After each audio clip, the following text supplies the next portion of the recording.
ქრისტეს მიერ საყვარელნო, მამანო, დედანო, ძმანო და დანო. დღეს ჩვენ ვისაუბრებთ ორ თემაზე. პირველი ის გახლავთ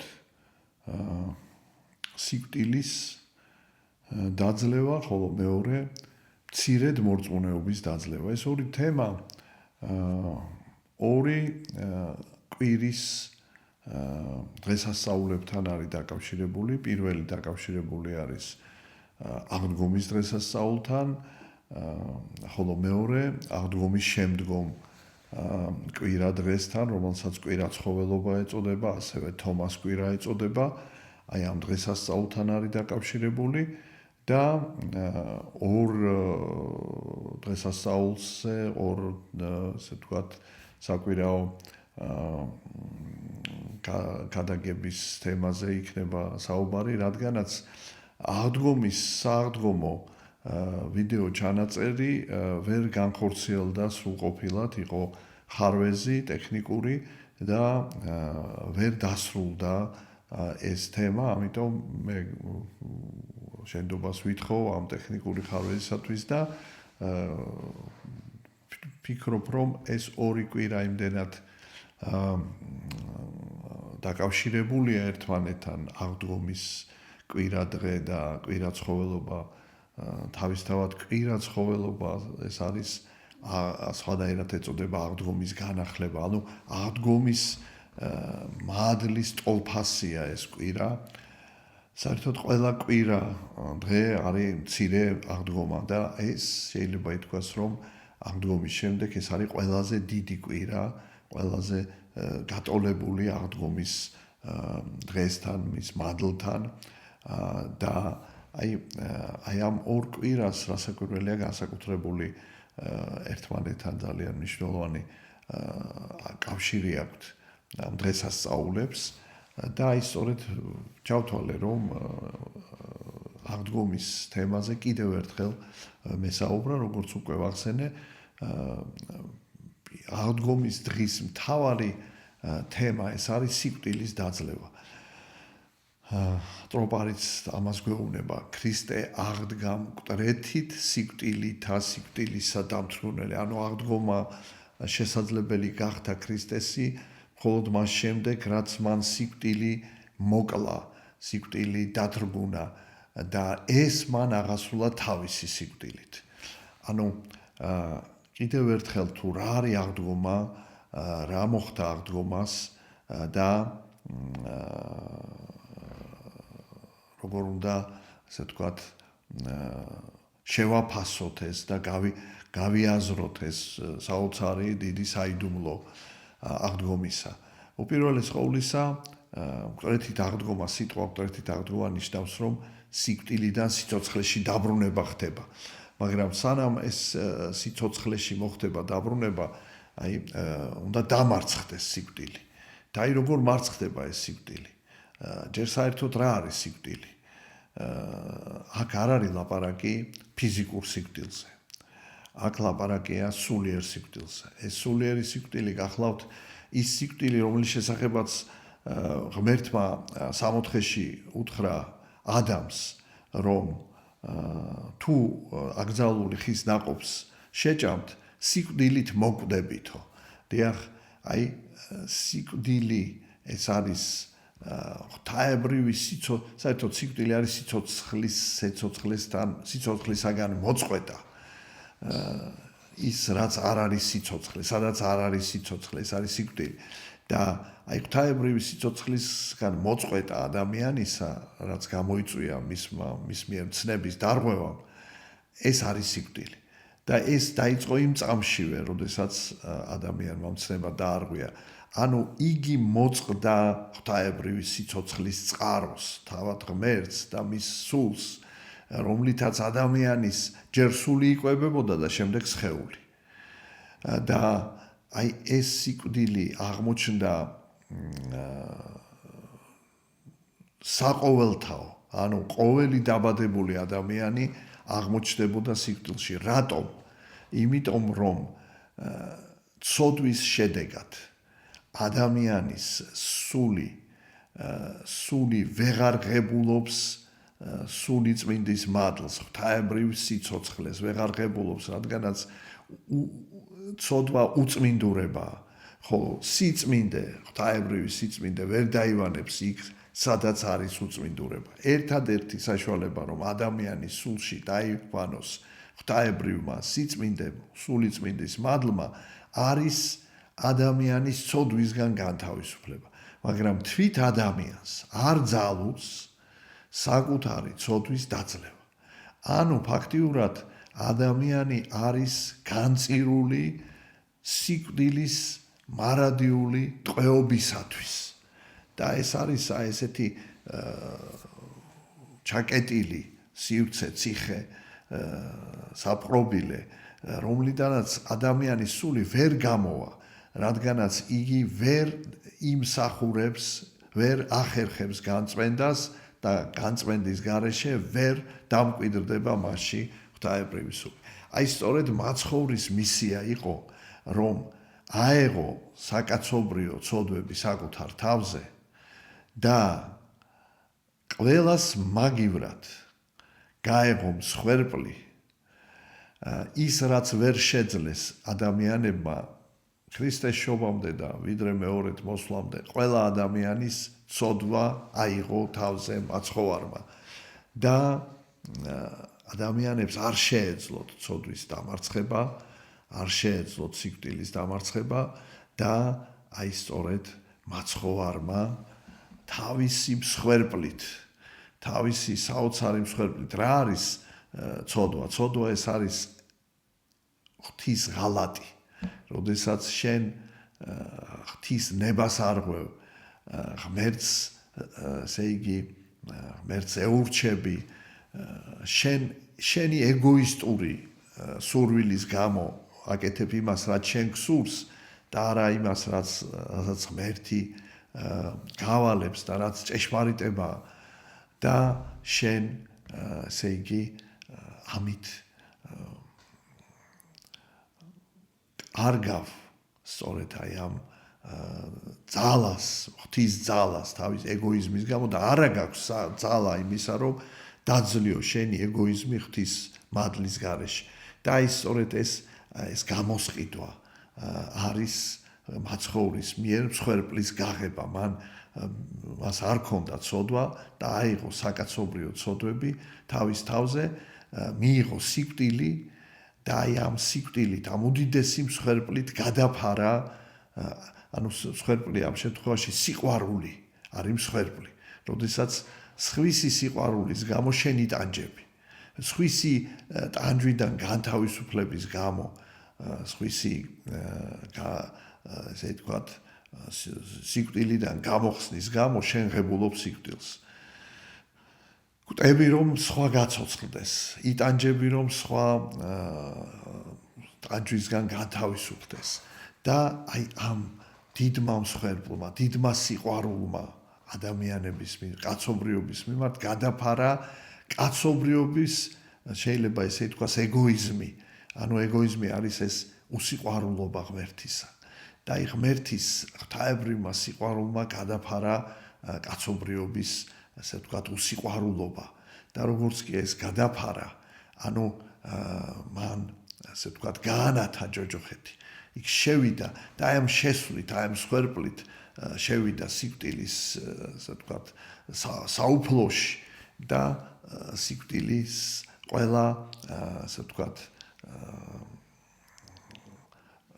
ჯურღმული გაანათა, ყველა, ასე ვთქვათ, ეს შემოსრა, ეს ყველა ბორკილი და ყველა შემზღუდავი ზღუდეები დაარღვია და გახსნა გზა სასუფეველისაკენ. და ამიტომ ყოველი ადამიანი, რომელიც ირწმუნებს ქრისტეს, ის უკვე აი ამ ის კარიბჭეა ქრისტე სასუფეველში შემავალი და ამ კარიბჭეში შედის, ქრისტესში შედის და ქრისტეს საშუალებით შედის სასუფეველში.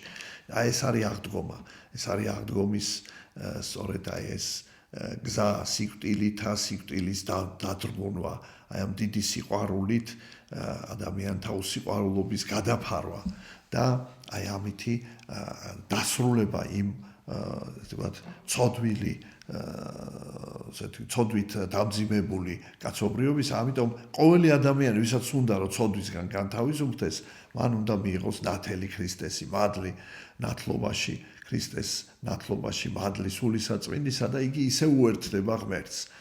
მაგრამ რა საკვირველია, აი ამ შეერთების ჟამს, ქრისტესთან შეერთების ჟამს ბოროტი ძალა კვლავ ცდილობს, რომ უკვე ღმერთთან შეერთებული ადამიანი კვლავ დააშოროს ღმერთს, როგორმე კვლავ აცტუნოს, კვლავ მოწყვიტოს და რაც თავარი ამას ახერხებს და აი უკვე როგორ შევინარჩუნოთ აი ეს აღდგომის წყალობა, როგორ შევინარჩუნოთ ეს აღდგომის მადლი, აი ამას ეხება სწორედ მეორე კვირა, აღდგომის შემდგომი კვირა, ანუ აღდგომის განახლების კვირა, კვირა ცხოველობა, სხვანაირად კიდევ თომას კვირიაკეს ვეძახით. რატო? იმიტომ რომ სწორედ აქ მოთხრობილია მთავარი ამბავი, რომ რა არის საჭირო იმისთვის, რომ შენ ეს აღმადგინებელი, სიკვდილისაგან აღმადგინებელი, ანუ კვლავ სოდვებისაგან განმანთავისუფლებელი და ღმერთთან შემაერთებელი მადლი აღდგომისა, რომ შენ შეინარჩუნო. აი რა არის ამისთვის საჭირო და რა არის ის გარემოება, რაც სწორედ აღდგომის აი ამ მადლის მიღებას ჩვენ გვიშლის და გვეღობება. აი სწორედ ეს თემა, კვირაცხოველობის თემა, ეს არის თომას თემა, რომელსაც ასე თქვათ ხშირად ურწმუნო თომად მოიხსენიებენ, თუმცა სწორედ აი ამ თომას პიროვნება არის შეიძლება ითქვას მაგალითი აი ამ რწმენის განმტკიცებისათვის, ბრძოლისა და ურწმუნოებისა და მცირედ მორწმუნეობის განკურნების მაგალითია. აი ეს არის ძალიან მნიშვნელოვანი, რომ აი რას მოგვითხრობს აი ეს თომას ამბავი. თომას ამბავი მოგვითხრობს იმას, რომ თომა, როდესაც მაცხოვარი გამოეცხადა მოციქულებს, პირველივე დღეს, აღდგომის პირველივე დღეს საღამოს, თომა არ იყო მათ შორის. და როდესაც თომამ გაიგო, რომ მაცხოვარი გამოეცხადათ მათ, მასში იმდენად იყო, ასე ვთქვათ, აი ამ მოვლენების გამო, რომ წარმოუდგენელი იყო მოციქულებისთვის მაცხოვრის შეპყრობა, შეურაცხყოფა, შემდეგ ასეთი დამცირება და მისი საბოლოო წამება, სიკვდილი იმდენად წარმოუდგენელი იყო, რომ მათი რწმენა იყო შერყეული. მარტო თომას კი არ გაუჭირდა დაჯერება იმისა, რომ მაცხოვარი აღდგა. ყველა მოციქულს გაუჭირდა და მაცხოვარმა კიდევაც ამხილა ისინი თავისი მცირედ მორწმუნეობისათვის, რომ აი ვინც მოუყვა, რომ აღდგომილი ნახეს და მისი ვერ დაიჯერეს. ასე რომ თომას არაფერი არ მოსვლია ისეთი, რაც არ მოუვიდა სხვას, მაგრამ თომა იმიტომ არის ასე გამორჩეული და იმიტომ არის მასზე ასე ყურადღება გამახვილებული და ღვთის განგება არის ამაში, რომ თომა გამოირჩეოდა განსაკუთრებული ასე მგზნებარებით, იყო ძალიან ასე ვთქვათ მოშურნე ადამიანი და მთელი არსებით იყო უფალთან. და ამიტომ როდესაც მასში ეს რყევა მოხდა, როგორც სხვა მოციქულებში, ის ესე ადვილად ვერ შეეგუა ამას. ის ესე იგი უკვე მას სჭირდებოდა ძალიან ძლიერი, ასე ვთქვათ, განმტკიცება რწმენაში და აი როდესაც მოწაფეები, მოციქულები ეუბნებიან, რომ ჩვენ ვიხილეთ, ის ამბობს, რომ მე ვერ დავიჯერებ, სანამ თავად არ ვიხილავ და მის ჭრილობებს არ შევეხები. ანუ ეს არის შეიძლება ესე ვთქვათ, აი თომა სხვებისგან განსხვავებით საჯაროდ აღიარებს თავის მცირედ მორწმუნეობას, თავის აი ამ შერყევას რწმენაში საჯაროდ აღიარებს და არა მარტო აღიარებს, არამედ ამავე დროს ითხოვს ღმერთისგან, აი სიტყვები, რომ სანამ არ შევეხები, ეს მოციქულებს ეუბნება, მაგრამ საბოლოო ჯამში ის ღმერთისგან ელის რასაკვირველია რომ უნდა იხილოს ეს ღმერთი უნდა გამოეცხადოს ფაქტიურად ირიბად ნიშნავს ეს სიტყვები რომ სანამ არ ვიხილო ანუ ღმერთო სანამ შენ არ გამომეცხადები მე ვერ დავიჯერებ შენს აღდგომას აი ესეთი ანუ ფაქტიურად ირიბად პეტრე ესა თომა მიმართავს იესო ქრისტეს და რასაკვირველია აი ამ მიმართვაში ამ კადნიერ მიმართვაში არის განწირული სულის ღაღადისი. ანუ ეს არის ძლიერი სწრაფვა დაცემის შემდგომ აღდგინებისათვის. აი ამ რწმენაში შერყევის შემდგომ წმენაში განმტკიცებისათვის. ეს ითხოვს ამას. და ორი რამ არის ამისთვის საჭირო, რომ შენ განმტკიცდე რწმენაში. ერთი რომ აღიარო შენი მცირედ მორწმუნეობა, აღიარა საჯაროდ. ანუ არ საკუთარ თავსაც არ უნდა დაუმალო აი ეს ხშირად ჩვენ ადამიანები ბოლომდე საკუთარ თავსაც ვერ ესე ვთქვათ თითქოს ვუცხადებთ ბოლომდე ვერ ვადასტურებთ ჩვენს დაცემას ამა თუ იმ ცნების დარღვევას ამა თუ იმ ცდუნებას ვერ რაღაცნაირად ესე თითქოს თან ვაღიარებთ თან რაღაცა გამართლებასაც ვეძიებთ აი ესეთი უკომპრომისო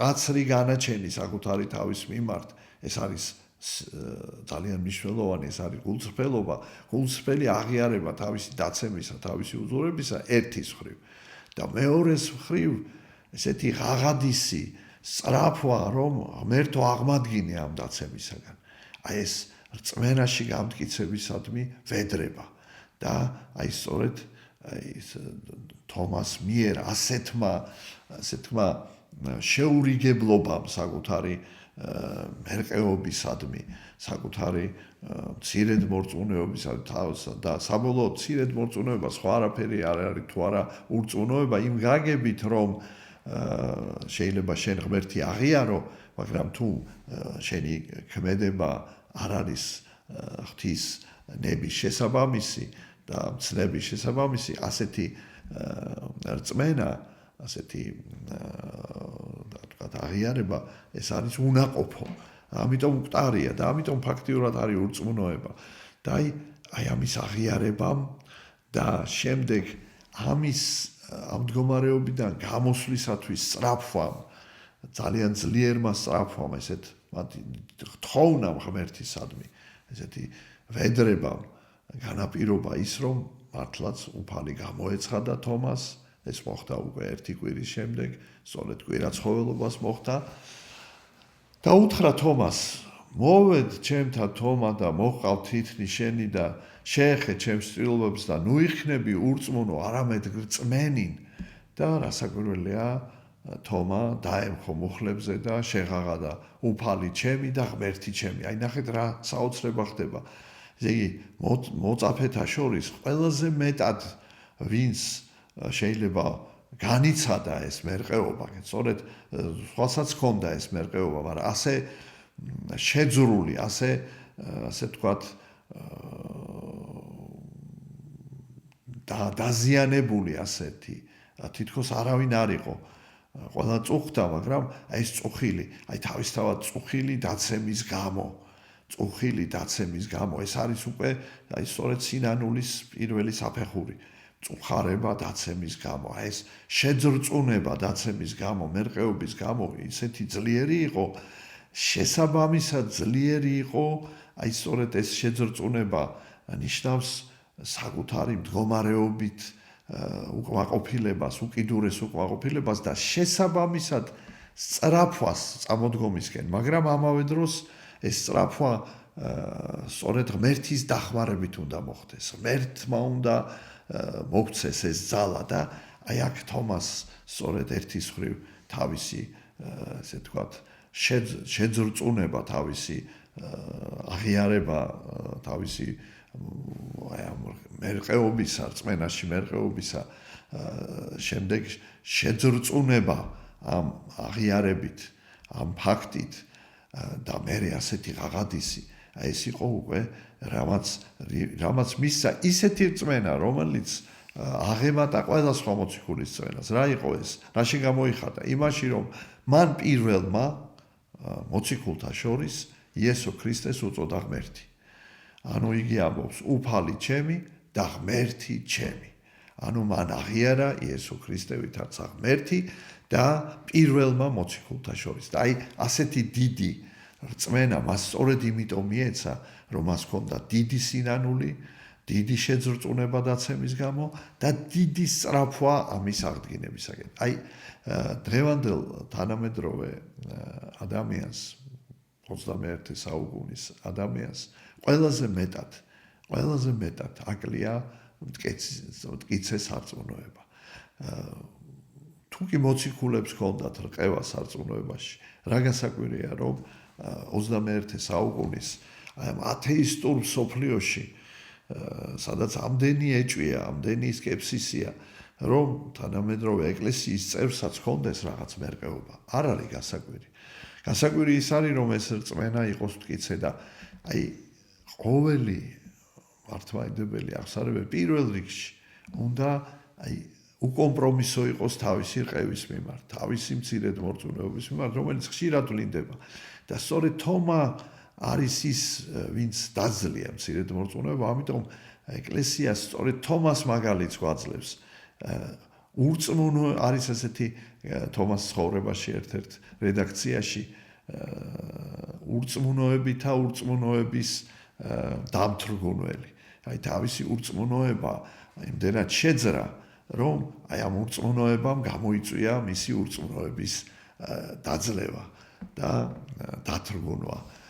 და აი ეს არის, რომ ჩვენ 21 საუკუნის ადამიანებმა არა თუ ეკლესიის წიაღს დაცილებულებმა, არამედ ეკლესიის წევრებმა, თვით სასულიერო პირებმა უნდა მუდამ ვებრძოლოთ ჩვენ თავში ამ მცირედ მორცირედ სარწმუნოებას, ერთ-ერთი სათნოებაა, რომელსაც ბოროტი ებრძვის და ჩვენ უნდა მუდამ აი ესე აღადისი უნდა იყოს შეძწუნება მცირედი მერყეობის გამოც და არც ერთი წამით არ უნდა დავრჩეთ აი ამ ასე თქვა მცირედ მორწმუნეობაში. ეს უნდა აღმოიფხვრას მაშინვე მთელი არსებით, ღმერთისადმი ვედრებით და აი ამ მცირედ მორწმუნეობის დაძლევის გარეშე აღდგომის მადლის ასე თქვა ჩვენში დამკვიდრება შეუძლებელია. ამიტომ არის რომ აღდგომის დღესასწაულის შემდეგ ჩვენ კვირაცხოველობას ეკლესია გვახსენებს ურწმუნო თომას მიერ თავისი ურწმუნოების დათრგუნვას, დაძლევას და გვაძლევს მაგალითს როგორ უნდა დავძლიოთ ეს მცირედ მორწმუნეობა და მეოხს გვიგზავნის თომას სახით, რომ ჩვენ მას ვევედროთ, რომ ჩვენი მცირედ მორწმუნეობა დაიძლიოს და ერთი წმინდა ვთქვა, რომ ესე იგი თომას თავის ქალა მოთავსებულია სიონის საკათედრო ტაძარში კანკელის, ესე იგი, როცა ჩვენ პირით კანკელისკენ დგევართ, მარჯვენა მხარეს, ხოლო მარცხენა მხარეს არის ნინოს ჯვარი. ეს ძალიან სიმბოლურია, რომ ნინოს ჯვრით, ესე იგი, დაგვირგვინდა ქართლის მოქცევა, ხოლო თომა მოციქული ეს არის მოციქული, რომელიც სწორედ რომლის მიერ წმენ სარწმუნოების დაძლევა, მცირედ მორწმუნეობის დაძლევა და მცირედ მორწმუნეობის განკურნება ჭირდება სწორედ ბოლო ჟამის მართლმადიდებლებს და აი ეს იანი და ჰოერ წმენის საწყისი სიწმინდე ჯვარი ვაზისა და აი ბოლო ჟამის სარწმუნოებაში განმამტკიცებელი მოციქულის თავის ქალა ძალიან სიმბოლურია ეს ორი ასეთი წმინდა სიწმინდე სიონის საკათედრო ტაძარში და ჩვენი ეკლესიის კუთვნილებაში. ამიტომ ვევედროთ მოციქულ თომას, რომ მან როგორც თვითონ დაძლია თავისი მცირედ მორწმუნეობა, ჩვენს გვასწავლოს ეს გზა მცირედ მორწმუნეობის დაძლევის და რომ ჩვენ მუდამ ყველა სათნოებას ჭირდება მუდმივი განახლება. არ არის კაცი, რომელიც ხონდეს და არა სწოდოს. ამიტომ წუთი სოფელში სანამ ვართ, ხან ერთ, ხან მეორე, ხან მესამე, მაგრამ რაღაც მომენტში ამა თუ იმ ცნებას ჩვენ სრულყოფილად ვერ ვასრულებთ და შესაბამისად მუდმივი აღსარებაა საჭირო და პირველ რიგში აი რწმენის მერყეობის აღმოჩენაა საჭირო და მისი განკურნებაა აი ასეთი თომასეული შეურიგებლობით საკუთარ მცირედ მორწმუნეობასთან. ღმერთმა დაგლოცოთ, გაგახაროთ და აღდგომის მადლის მიღების ძალა მოგცეს და ის რწმენა მოგცეს მტკიცე და შეურყეველი, რომელიც მოიპოვა თომამ თავისი სწრაფვით აი ამ სულიერი სათნოებისაკენ და რომ ჩვენშიც უხვად დამკვიდრდეს აღდგომის მადლი და სიხარული ჩვენი იყოს სავსებით. იხარეთ და იდრეკძელეთ მრავალსა წელსა მრავალ ჟამიერ. ჭეშმარიტად აღდგა ქრისტე. ამინ.